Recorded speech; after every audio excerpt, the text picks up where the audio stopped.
All right, Brandon Young here. It is August 27th, Tuesday, early afternoon, and I just wanted to give a quick reaction to my experience with John Rasmus at the Grist Mill. It was one of the more, and I don't mean this in a fear-based way, but terrifying experiences I've ever had. And I will get into it more at a later date, hopefully.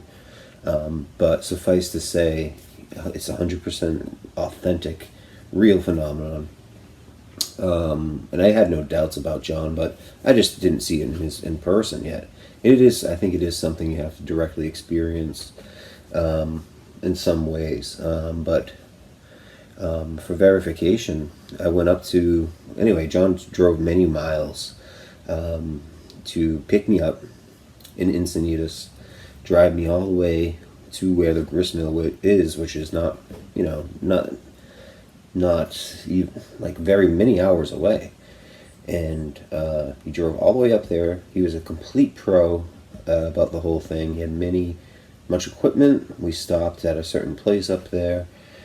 It was kind of fun. We got a drink and hung out at the saloon type place, the little place. That was fun. But getting back to the investigation, I didn't know what to expect. I had done my own research, to be fair, and I think I knew where it was, but I had never been there. I didn't go there and check it out or anything like that yet, because it's John's discovery, and I had followed John's work on this, and I believed it. I'm not going to say it, but I wanted to see it personally, and I had the opportunity, so I went. And I wasn't feeling 100% great, but I went with John, because John put in the effort, came all the way down, like I say, many hours, kind of last minute too, and we went up there and all the way back, so he had to go all the way back. So tremendous amount of driving and dedication the guy has, and he wouldn't do that for a magic trick or anything like that. It's not a magic trick. So we have a lot of cameras going to hopefully caught the whole experience, but there is a part where when we went, okay, I'll just start from the beginning. I went over to drive up to the place, and without giving too much away, you do have to walk a little bit because it's very abandoned. The furthest electrical thing is maybe about a quarter mile away, if not more, some or less, something around that. It's far enough away where there's no random static electricity bubbles are going to make this type of reaction that we saw, or reading rather. Anyway, so coming up to the place, we were walking through the woods, a woodsy area, okay, and I noticed that it was just the trees, like the trees were okay up until this point, and the trees started to bend like this, like the trees are bent, like almost like old man and willow from Tolkien, but that's the idea, is that this nature spirit of old man willow lives in that part of the woods, and is kind of like a malevolent spirit or whatever, but it bends the trees, and you can tell that it's an evil place because of the bent trees. And so I had this feeling. As soon as I got there, I had this feeling. Now, I don't know. I'm not one to go on feelings. I'm very much a man of reason, logic, and common sense, and scientific method. I'm all for the scientific method. I think it can be applied to many different fields, and especially this field. And I'm very skeptical. So John, and I'm not mentioning a lot of personal details yet, and maybe I'm going to miss something, I don't know, but I'll add it later. So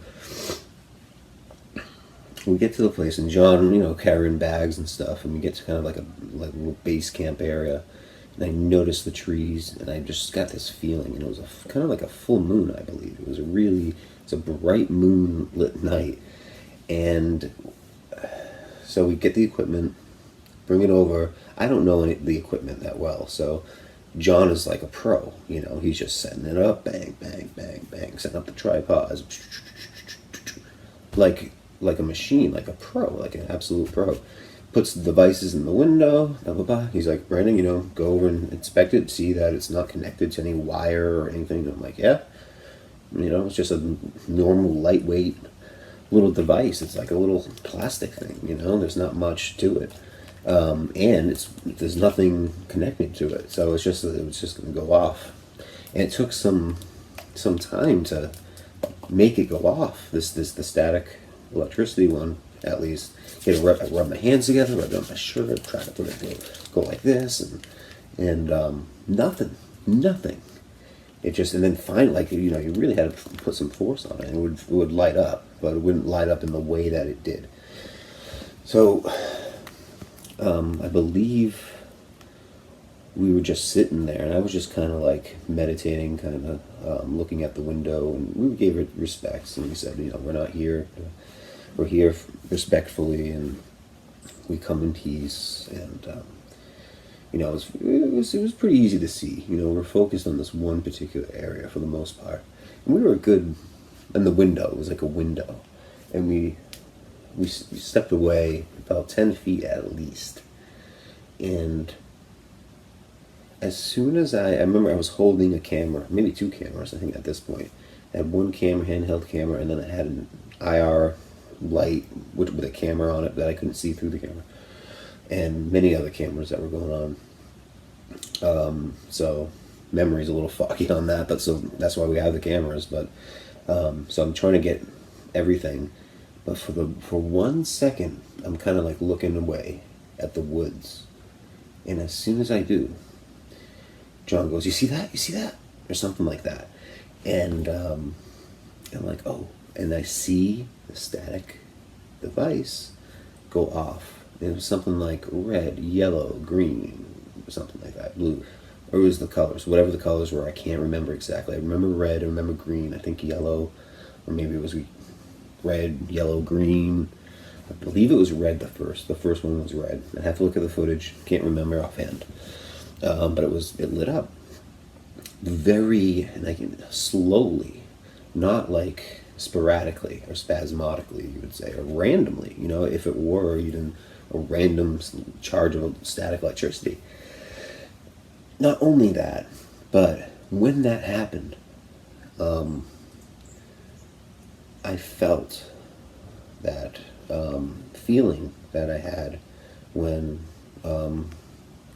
years ago, when I did a Ouija board, and I was contacting spirits then and asking them to communicate. And I looked over at John, and John was pretty happy, I would say, that we contacted the spirit. And I was like, oh wow, I mean, this is really real, and it was kind of playful. It went off again. Interesting part was we went over, there's some kind of static component. If you go over and charge it, let's say you grab, so we went over, and that charging is the wrong word, because that makes it seem like we're the ones putting the energy into it, because it doesn't make sense. You go over to it and you just look at it, move it around. That's all you have to do. Not very lightly, barely. And we put it down and walk away. And sometimes, one time I went up to it during one trial, I would say, I went up to it, and the device, this is static, say this is the static device there. And I went up to it, and took it, and just kind of like this, put it down. And then before I could even walk away, it started to go off in the same type of pattern, if I'm not mistaken.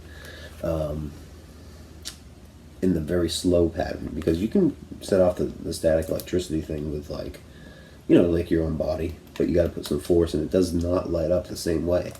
So it can't be, it's got to be something else. And the feeling I got was something really weird is going on.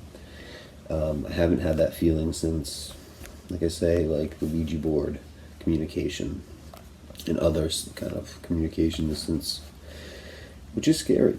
So I got, I mean, I wasn't scared. I wouldn't say I was scared, but it was a terrifying thing to recognize that, again, the enemy. Because, I mean, I know you can call it what you want, but anything that's going to communicate with you like that, in my opinion, is demonic or diabolical.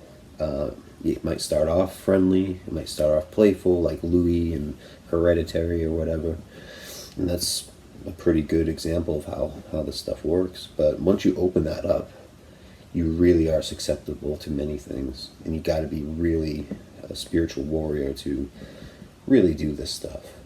Seriously, I'm not talking like John is different from any other ghost investigator or paranormal investigator I've ever met in my life, or seen. Everything is just very professionally done.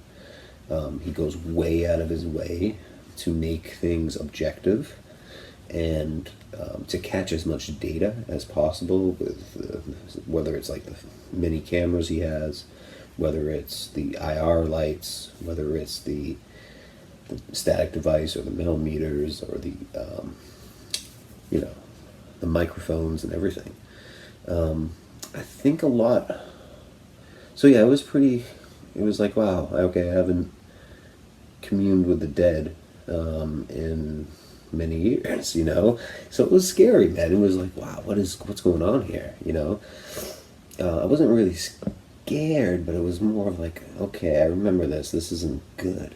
This isn't like good. I remember this is why I buried the Ouija board, and it was just that kind of a feeling. I'm not saying that John is doing necromancy, but or we were doing necromancy, but it's pretty close.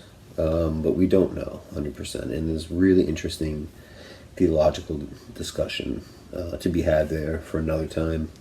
But suffice to say, I did, after I was kind of freaked out, and I was concerned about this, so I did ask the local priest during, Sunday Mass, before Sunday Mass, during confession, I confessed to necromancy, and confessed to what I see as a sin. And ever since, there's been very strange things going on. Came down with some kind of flu. I don't know if that's related to, maybe it's related to the going up there that night. I don't know. But I'm feeling a little bit better, and that's okay. But yeah, I mean, it's an authentic thing. John is authentic, and I don't know. Anybody has any questions about it, be happy to answer them. John it's 100% real, and there's a lot more to say about it, a lot more to analyze, and I want to can't wait to see the final, video footage, and maybe we'll wait till then to expand on it more. But until then, thank you, John, and I hope this is okay. But oh yeah, and did I have any dreams after? Now here's the part where I could say, oh yes, I did have dreams. I could embellish, and I could say, yes, of course I had these dreams. Crazy dreams of a man that was in California on a ranch, and he had all this stuff, and really embellish it, and I could really do a good job of that, because but I wouldn't be honest, and the honest answer is no. I haven't had any dreams really of any note that I can remember right now, anyway, since it's been over a week now, I guess, since we went there. And no, I haven't had any dreams. So I guess that's it. I'm not feeling the best. Sorry, I'm not feeling the best, and hope my voice comes through and the audio is okay.